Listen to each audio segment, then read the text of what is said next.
वह कोण जो अपने पूरक कोण से 20 डिग्री अधिक है उसकी वैल्यू क्या होगी, ये सवाल का कुल मिलाकर के मतलब है। The angle which exceeds its complement by 20 degree, ये इस क्वेश्चन का मीनिंग है। इस क्वेश्चन को आगे सॉल्व करूं इसके पहले मैं आपको बता दूं कि हम पूरक कोण बोलते किसको हैं। पूरक कोण को अंग्रेजी में कॉम्प्लीमेंट्री एंगल कहा जाता है। दो एंगल होते हैं और इन दोनों का सम यानी इन दोनों का जोड़ अगर 90 डिग्री बन जाए तो उसको हम कहते हैं पूरक कोण। तो कहने का मतलब अगर मैं 10 डिग्री कहता हूं तो उसका पूरक कोण 80 डिग्री होगा, अगर मैं 20 डिग्री कहता हूं तो उसका पूरक कोण 70 डिग्री होगा। तो उसी तरह से आपको दो ऐसे कोणों का छांटना है जिनके बीच में 20 डिग्री का डिफरेंस हो, मतलब कोण अपने पूरक कोण से 20 डिग्री अधिक हो। तो मैं अभी फिर से आपको वही सलाह दूंगा कि आप जाएं सीधे ऑप्शन के थ्रू। जैसे 45 डिग्री है तो इसका पूरक कोण भी 45 होगा, 45 45 90। अगर 55 है तो इसका कितना होगा, 35 डिग्री होगा। और अगर 70 है तो इसका 10 डिग्री होगा, और 110 है तो इसका कितना होगा, हो ही नहीं सकता। 110 डिग्री है तो उसका कोई पूरक कोण हो नहीं सकता। तो अब आपने तीन उत्तर आपके सामने हैं, आप खुद ही देख सकते हो कि इनके बीच का डिफरेंस 20 डिग्री है। आपको आराम से दिख रहा होगा ये 55 डिग्री और 35 डिग्री, इनके बीच का डिफरेंस 20 डिग्री का है। तो हमारे प्रश्न का उत्तर यहाँ पर बी ऑप्शन में मिल जा रहा है। अब इसी क्वेश्चन को आप टिपिकल जो स्कूल मेथड है उससे अगर बनाना चाहें तो एक एंगल x हुआ, उसका कॉम्प्लीमेंट्री हुआ 90 minus x. According to question इन दोनों का जो डिफरेंस है वो होता है 20 डिग्री। तो आप ब्रैकेट अगर ओपन करेंगे तो x माइनस 90 प्लस एक्स हो जाएगा, ये 20, x और x 2x हो जाएगा, 20 और 90 एक तरफ चले जाएंगे, 2x इज इक्वल टू कितना हो जाएगा, 110 हो जाएगा। तो x की वैल्यू आ जाएगी 55 डिग्री। तो ये आपका आंसर हो जाएगा 55 डिग्री। तो ये टिपिकल मेथड है स्कूल का जो आमतौर पे हम स्कूलों में पढ़ाते हैं। ये सवाल भी पूरक कोण पर ही आधारित है। वह कोण जो अपने पूरक कोण का 1/5 होगा। Other angle which is 1/5 of its complement is. आसान सवाल है, इसमें बहुत ज़्यादा कैलकुलेशन की भी ज़रूरत नहीं है। एक कोण अगर अपने पूरक कोण का 1/5 है तो कहने का मतलब ये हुआ कि दोनों को मिला के एक अगर 1 है तो दूसरा 5 है, ऐसा कुछ रेशियो है। तो 5 और 1 मिला दें तो 6 हो जाएगा, और 6 की वैल्यू अगर 90 है तो 1 की वैल्यू हो जाएगी 15। तो 1/5 यानी कि 15 डिग्री आपका आंसर होना चाहिए। अपने पूरक कोण का 1/5 होगा, और इसका 15 का अगर 5 भाग करूं तो 15 पंचे 75 होगा। 75 और 15 को जोड़ देने से ये हो जाएगा 5 5 10 7 1 8 1 9, 90 डिग्री हो जाएगा। तो ये कोण अपने पूरक का 1/5 है। मेरा ख्याल है क्वेश्चन आपको समझ में आ गया होगा। अगर आप टिपिकल स्कूल मेथड देखना चाहें तो वो मैं बता दूं।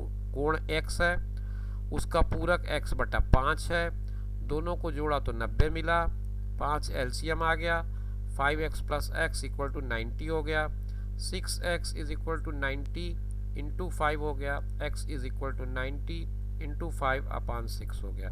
6 से आपने काटा 15, x से आपने काटा 75। ये कुल मिलाकर के वो सवाल हो गए जो आप चाहते थे कि स्कूल मेथड से बनाएं। लेकिन आपको इतना समय नहीं देना है ऐसे परीक्षाओं में। आपको सीधे ऑप्शंस के थ्रू भी जा सकते हैं या आप अपने शॉर्टकट को यूज़ कर सकते हैं।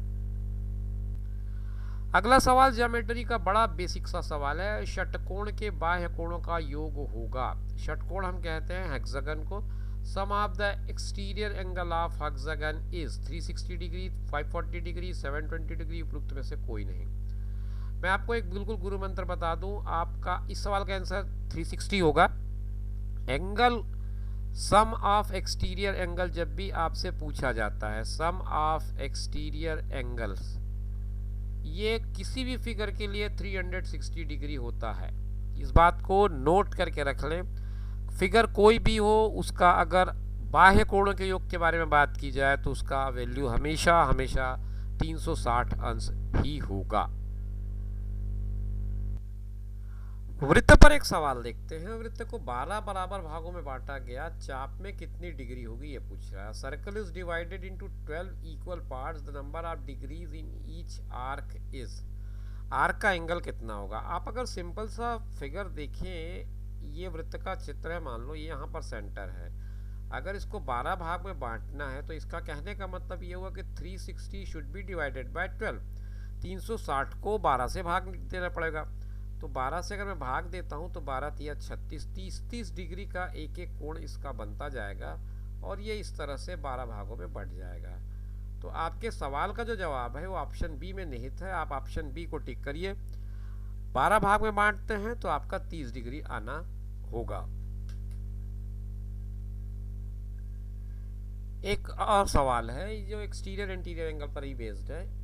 If each interior angle of a regular polygon is twice as large as the exterior angle, the number of sides is. यदि किसी समबहुभुज में प्रत्येक आंतरिक कोण का मान बाह्य कोण का दुगुना है तो बहुभुज में भुजाओं की संख्या कितनी होगी, ये आपको बताना है। तो पहले आप ये समझिए कि इंटीरियर एंगल और एक्सटीरियर एंगल के बीच में रिलेशन क्या बनता है। जैसे कोई त्रिभुज है ये इस तरह का, ये इसका एक्सटीरियर एंगल है, ये इसका इंटीरियर एंगल है। या कोई भी और भुज हो, आप इसको जैसे मान लो इस फिगर को देख ले, इसको एक्सटेंड कर दूं तो ये एक्सटीरियर एंगल हुआ, ये इंटीरियर एंगल हुआ। तो आप बड़ी आसानी से ये समझ पा रहे होंगे कि एक्सटीरियर और इंटीरियर के बीच का रिलेशन ये है कि दोनों एक स्ट्रेट लाइन बनाते हैं, और अगर स्ट्रेट लाइन बनाते हैं तो ये लीनियर पेयर होने के कारण इनका सम हमेशा 180 डिग्री यानी कि 180 डिग्री होगा। अब इसमें ये कह रहा है कि each interior angle of regular polygon is twice. अगर एक्सटीरियर एंगल x है तो इंटीरियर एंगल 2x है। दोनों का सम करूंगा 180 आएगा। इसका मतलब 3x की वैल्यू 180 है तो x की वैल्यू आ गई 60। अब ये जो x की वैल्यू है वो दरअसल एक्सटीरियर एंगल की वैल्यू है, क्योंकि इंटीरियर एंगल तो डबल है, ये 2x इंटीरियर है, ये एक्सटीरियर है। तो 60 अगर एक्सटीरियर एंगल है तो आपको एंगल ना पूछ के उसने भुजा पूछ दिया है। तो भुजा के लिए मैंने आपको पहले भी फार्मूला बताया कि आप उसको 360 डिवाइडेड बाय n वाले फार्मूले में अप्लाई कर सकते हैं। तो आप इसको कैंसिल करेंगे तो n की वैल्यू आएगी 6। मतलब वो जो डायग्राम होगा वो षटभुज होगा एक तरह से। ऑप्शन बी आपका करेक्ट ऑप्शन होगा इस सवाल के लिए। एक थ्योरम का क्वेश्चन है, ये भी हम देख लेते हैं। चक्री चतुर्भुज के सम्मुख कोण होते हैं समपूरक, पूरक, बराबर, मालूम नहीं। The opposite angles of cyclic coordinators are complementary, equal, supplementary and not known. तो ये तो आंसर मैं आपको बताऊं, इसके पहले आपको ये बता दूं कि आप चक्री चतुर्भुज से समझते क्या है। चक्री चतुर्भुज का मतलब ये हुआ कि कोई फिगर है सर्कल का और उसके अंदर एक क्वाड्रिलेटरल ऐसा बना हुआ है जिसके चारों जो कॉर्नर्स हैं वो इसके सरकमफ्रेंस को टच कर रहे हैं। तो ये ए हो गया, ये बी हो गया, ये सी हो गया और ये डी हो गया। चारों एंगल हैं अगर, तो चक्री चतुर्भुज ए बी सी डी जो है उसके अपोजिट एंगल जैसे ए और सी है तो इनका सम हमेशा 180 डिग्री होगा। बी और डी है उनका भी सम 180 डिग्री होगा। पर ये ध्यान रखें ये तभी लागू होता है जब चतुर्भुज चक्री हो, मतलब उसके चारों कॉर्नर्स सरकमफ्रेंस को टच कर रहे हों। तो 180 डिग्री मतलब क्या हुआ, संपूरक हुआ, supplementary.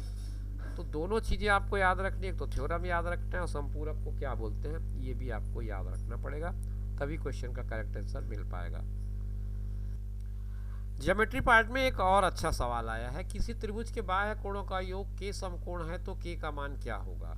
Some of the exterior angles of a triangle is k right angles, then what is k। k की वैल्यू आपको निकालनी है। आसानी से बनेगा सवाल, ज़्यादा दिक्कत नहीं देगा आपको, बस थोड़ा सा समझिए। सम ऑफ द एक्सटीरियर, अभी आपको थोड़ी देर पहले मैंने बताया कि sum of exterior angle of any polygon वो होता है 360। यहाँ पर ये 360 इक्वल है k राइट एंगल के, मतलब k इंटू 90 के। तो आप यहीं से इसको काट दें, 9 से 4 बार कटेगा, k की वैल्यू आ गई 4। तो आपका उत्तर बी में दिख रहा है मुझे। देखो कितना आसान सवाल है, लेकिन इसके लिए आपको दो कॉन्सेप्ट दिमाग में रखने पड़ेंगे। एक तो सम ऑफ एक्सटीरियर एंगल कितना होता है ये आपको पता होना चाहिए, और राइट एंगल का डेफिनेशन आपको पता होना चाहिए। जब ये दोनों चीज़ें आपको पता होंगी तो आप इस सवाल को चुटकियों में बना लेंगे, कहीं पर भी आपको कोई प्रॉब्लम नहीं आएगा। एक क्षेत्रमिति का सवाल है, the two cubes have their volumes in the ratio 127, find the ratio of their surface area. यदि दो घन हैं उनके आयतनों का अनुपात 1:27 का है तो उसके पृष्ठ क्षेत्रफल का अनुपात क्या होगा। दरअसल क्यूब का जो वॉल्यूम होता है वो side into side into side होता है, तो एक जो है वो एक इंटू एक हुआ, और अगर 27 की बात करूँ तो 3 तिया 9 तिया 27 हुआ। तो कुल मिलाकर के एक जो वैल्यू हो रही है वो 1:3 की हो रही है। आपको निकालना है सरफेस एरिया का, तो सरफेस एरिया के लिए इसको आप डबल कर दे, दो बार आपको इसकी ज़रूरत पड़ेगी। तो 1/9 यानी कि 1:9 की आपकी जो वैल्यू है वो सही होनी चाहिए। ऑप्शन सी आपका करेक्ट आंसर होगा।